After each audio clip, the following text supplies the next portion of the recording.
का जो vascular bundle होता है उसके अंदर जो है वो दो किस्म के जो है वो टिश्यूज होते हैं। एक होता है जाइलम और दूसरा होता है फ्लोएम। जाइलम का काम ये होता है कि जब प्लांट्स की रूट्स वाटर अपटेक करती हैं तो वो हवाले करती हैं जाइलम की, और जाइलम का जो नेटवर्क है वो जाल की तरह पूरी की पूरी प्लांट की बॉडी के अंदर जो है वो फैला हुआ होता है। ठीक है। तो जाइलम क्या करता है, वाटर को जो है वो रूट से पकड़ के पूरी बॉडी में ट्रांसपोर्ट करता है। और दूसरा जो टिश्यू है उसका नाम है फ्लोएम। और फ्लोएम का काम ये होता है कि आपके जो प्लांट्स के जो एरियल पार्ट्स हैं उसके अंदर जो फोटोसिंथेट्स बनते हैं या जो ग्लूकोज कंटेनिंग कंपाउंड्स हैं वो सारी की सारी के अंदर जो है वो बॉडी के अंदर, प्लांट की बॉडी के अंदर जो है वो ट्रांसपोर्ट करे।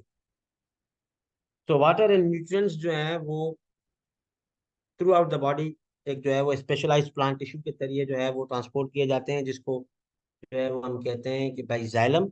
और जाइलम जो है वो रिस्पॉन्सिबल होता है for the upward transport of water and minerals in plants. तो पानी जमीन से एब्जॉर्ब हुआ, वो जाइलम से जो है वो पूरी की पूरी प्लांट की बॉडी में डिस्ट्रीब्यूट हो गया।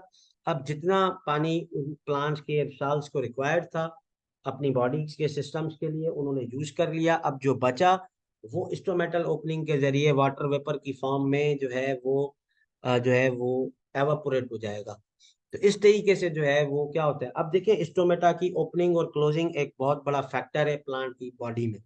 स्टोमेटा की जो ओपनिंग और क्लोजिंग है वो कंट्रोल करते हैं दो स्पेशलाइज्ड सेल्स जिसको हम कहते हैं गार्ड सेल्स। ठीक है। तो स्टोमेटा खुले ही हुए होंगे तो वाटर वेपर जो है वो एवापोरेट होके जो है वो प्लांट की बॉडी से बाहर निकल जाएगा। Now we have the types of transpiration. Generally देखें ट्रांसपायरेशन के तीन टाइप्स होते हैं। प्लांट्स जो हैं वो ज्यादातर जो ट्रांसपायरेशन करते हैं वो फ्रॉम स्टोमेटा करते हैं, जिसको हम कहते हैं स्टोमेटल ट्रांसपायरेशन। लेकिन प्लांट्स के अंदर कुछ दूसरी भी जगह हैं जहाँ से ट्रांसपायरेशन हो रही होती है। तो स्टोमेटल ट्रांसपायरेशन जो है वो मेजर जो है वो रूट है ट्रांसपायरेशन का, जिसमें जो है वो प्लांट्स जो है वो स्टोमेटा का इस्तेमाल करते हैं for the loss of water.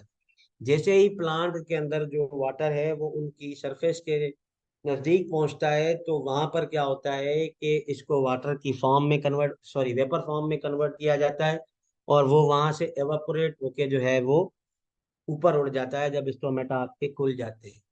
दूसरी चीज होती है लेंटिक्यूलर रेस्पिरेशन। अब आपने ये देखा होगा कि ये जो सॉफ्ट से टिश्यूज होते हैं या ब्रांचेस होती हैं या ट्विल्स होती हैं, टहनियों के ऊपर छोटे छोटे से इस किस्म के दाने दाने होते हैं। इनका काम होता है, इनका नाम होता है लेंटिकल्स। तो बहुत सारे प्लांट्स ऐसे भी हैं जिनके अंदर कुछ मिकदार में ट्रांसपायरेशन थ्रू दीज पोर्स भी होती है, और लेंटिकल्स के जरिए जो ट्रांसपायरेशन हो उसको हम कहते हैं लेंटिकुलर ट्रांसपायरेशन। ठीक है। तो लेंटिकुलर जो ट्रांसपायरेशन है उसका अगर आप जो है वो कंपैरिजन करें विद द स्टोमेटल तो वो बहुत कम होता है, सिर्फ मिनिमल अमाउंट में जो वाटर है वो लॉस्ट होता है थ्रू दी लेंटिकल्स। उसके बाद होता है क्यूटिकुलर ट्रांसपायरेशन।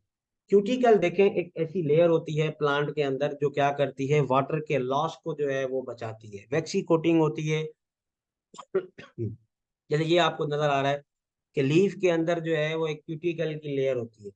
तो बहुत सारे प्लांट के स्पीशीज ऐसे भी हैं जो इस क्यूटिकल के जरिए भी रेस्पिरेशन करते हैं, और जो रेस्पिरेशन क्यूटिकल के जरिए हो उसको हम कहते हैं क्यूटिकुलर रेस्पिरेशन। क्यूटिकल क्या है, क्यूटिकल एक वैक्सी लेयरिंग है, एक मोम सी जो है वो लेयरिंग है जो कि प्लांट के लीफ के सरफेस के ऊपर होती है, और इससे जो रेस्पिरेशन होती है वो ओनली 5 to 10% होती है। ठीक है। जब ड्राई कंडीशंस होती हैं स्टोमेटा जो है वो जब बंद होते हैं और प्लांट को जो है वो बिल्कुल थोड़ी ट्रांसपायरेशन करनी होती है तो वो फिर इस क्यूटिकल के जरिए जो है वो ट्रांसपायरेशन करता है। तो कौन कौन सी ऐसी चीजें हैं जो आपके ट्रांसपायरेशन के प्रोसेस को अफेक्ट करते हैं। ठीक है। तो दो फैक्टर्स होते हैं, एक सेलुलर फैक्टर्स होते हैं और दूसरे एनवायरमेंट होते हैं। सेल्यूलर फैक्टर्स की अगर हम बात करें तो उसमें सबसे पहले बात आ जाती है ओरिएंटेशन ऑफ लीफ, कि आपके लीफ की ओरिएंटेशन कैसी है, आपका लीफ कैसे दिखता है। लीफ के बेसिकली दो टाइप्स होते हैं, एक होता है आपका जो है वो नैरो लीफ और दूसरा होता है ब्रॉड लीफ। नैरो लीफ का जो डाया है वो छोटा होता है, और ब्रॉड लीफ जो है वो एक होते हैं जो है वो चौड़े पत्ते वाले और दूसरे होते हैं जो है वो छोटे पत्ते वाले। तो ये होती है। अब ये बात जाहिर सी है कि भाई जिस पत्ते का डायामीटर बड़ा होगा, जो चौड़ा होगा, उसके ऊपर जो नंबर ऑफ स्टोमेटा हैं वो बहुत ज्यादा होंगे, और उसके अंदर जो रेट ऑफ ट्रांसपायरेशन है वो ज्यादा होगा as compare to the narrow leaf. जो ब्रॉड लीफ वाले हैं, जिनके लीफ थोड़े चौड़े होते हैं, तो उनका देखें सरफेस एरिया बड़ा है, नंबर ऑफ पोर्स उनके ऊपर ज्यादा होंगे, इसीलिए जो रेट ऑफ ट्रांसपायरेशन है वो ज्यादा होगी। जब आप जो है वो नैरो लीफ के ऊपर आ जाएंगे, तो उनके अंदर क्योंकि स्टोमेटा का तादाद कम होगा, तो वो फिर जो है वो ट्रांसपायरेशन भी उनके अंदर कम होती है। तो नंबर ऑफ स्टोमेटा, लीफ की मार्फोलॉजी, और तीसरा जो फैक्टर है वो ये है कि भाई प्लांट के अंदर वाटर कितना है। ऐसे भी तो नहीं है ना कि प्लांट के अंदर वैसे ही वाटर की शॉर्टेज है, ऊपर से वो ट्रांसपायरेशन करता फिरे, तो आखिर में बेचारा मर ही जाएगा और कुछ नहीं होगा। एनवायरमेंटल फैक्टर्स जो कि ट्रांसपायरेशन को अफेक्ट करते हैं, उसके अंदर आपकी लाइट आ जाती है। रोशनी सूरज की जितनी ज्यादा होगी, उतनी जो है वो तपिश ज्यादा होगी, और तपिश को कम करने के लिए प्लांट्स जो है वो ट्रांसपायरेशन ज्यादा करते हैं। ह्यूमिडिटी, अगर ह्यूमिडिटी ज्यादा है तो हवा में नमी ज्यादा है, हवा में नमी ज्यादा है तो गर्मी का एहसास कम होगा, और जब गर्मी का एहसास कम होगा तो रेट ऑफ रेस्पायरेशन कम हो जाता है। टेम्परेचर अगर कम है, ठंड है, तो रेस्पायरेशन प्लांट कम से कम करता है। जब ज्यादा होता है और गर्मी ज्यादा होती है, तो प्लांट की जो ट्रांसपायरेशन है वो ज्यादा होती है। So in this way it is affect. एक और चीज है जो कि क्वेश्चन लास्ट ईयर जो जो लास्ट कमीशन में भी आया था, वो था guttation.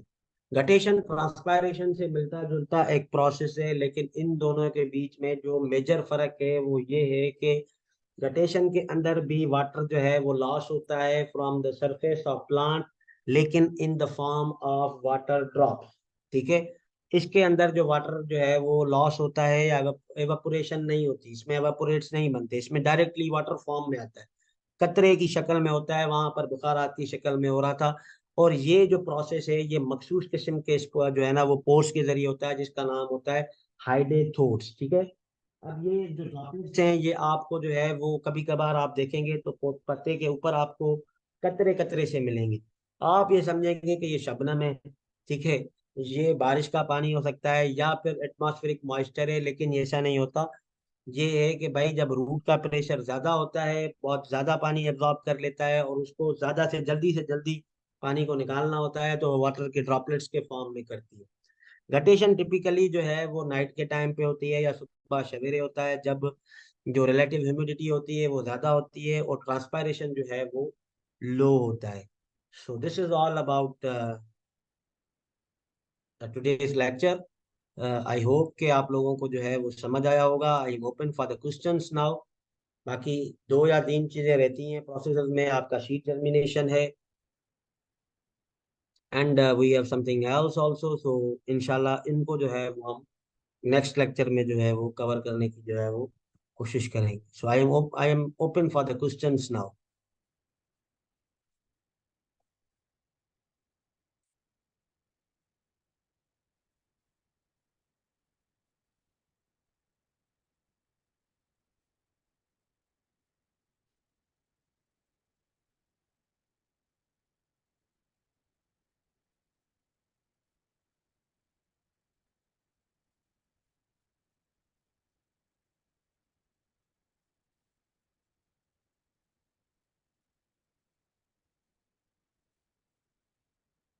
Yes, any question guys?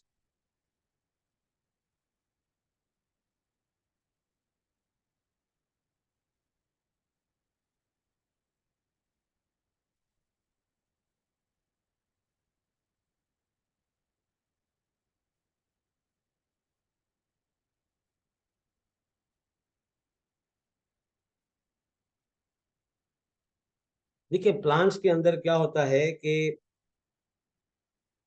अब ये चलें ठीक है, अच्छी बात है, आपने इसको छेड़ा है तो मैं आपको बता देता हूँ। कार्बन दो प्रोसेस होते हैं। देखें, एक्सक्रीशन का जो अमल है उसका मतलब ये है कि आपकी बॉडी के अंदर जो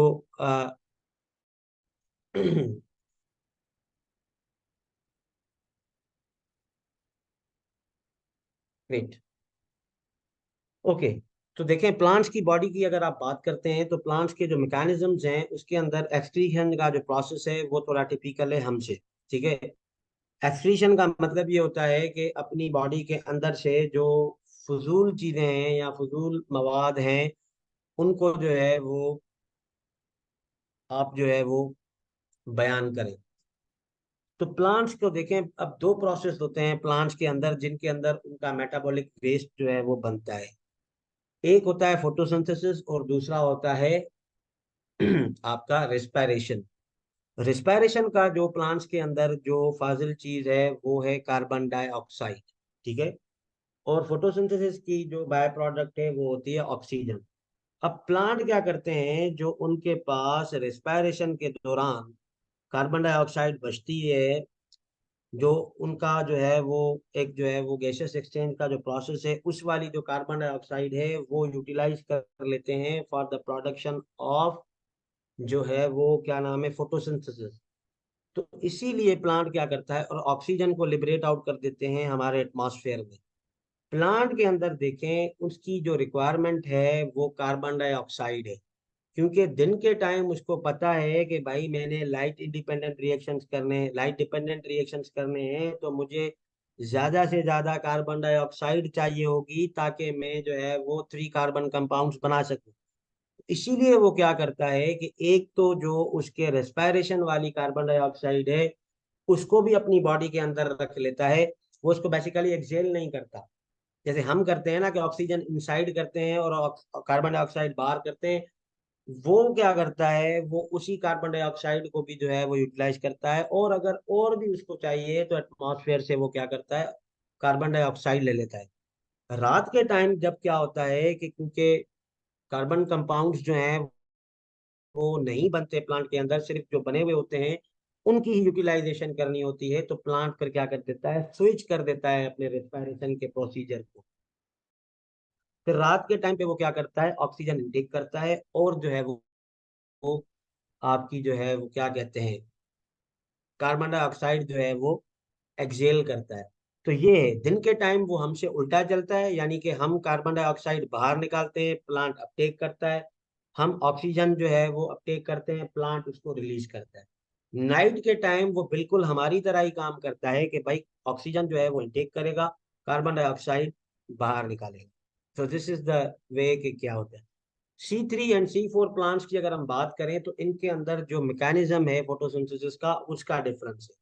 C3 प्लांट्स क्या करते हैं, during the dark reaction 3 carbon containing sugar compound बनाते हैं।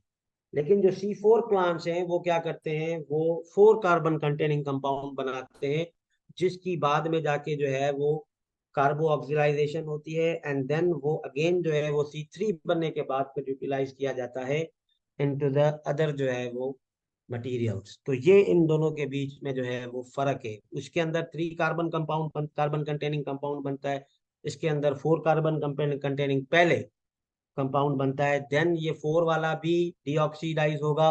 इसमें से एक कार्बन डाइऑक्साइड का मॉलिक्यूल निकलेगा, जब वो निकलेगा तो फिर कैल्विन साइकिल इसके अंदर शुरू होगा, एंड देन उसको जो है वो सिमिलर वे में जो है वो ट्रीट किया जाएगा, सेम लाइक जो है वो द लास्ट मटीरियल। सो इस तरीके से जो है वो इनका C3 एंड C4 जो है वो प्लांट्स का जो है वो आपस में कॉन्ट्राडिक्शन चलता रहता है। ट्रांसपायरेशन सब में यही होती है, ठीक है ना, हाइड्रो क्यूटिकुलर लेंटिकुलर सब में होती है, ठीक है। तो जो मेजोरिटी है वो आपकी जो है वो स्टोमेटा से होती है, अराउंड 60 to 80%। और 5 to 10% जो है, सॉरी 1 to 10% जो है वो आपकी जो है वो लेंटिकल्स के जरिए होती है, और 1 to 10% आपकी क्यूटिकल के जरिए होती है। तो आई होप के इट्स क्लियर ना हो।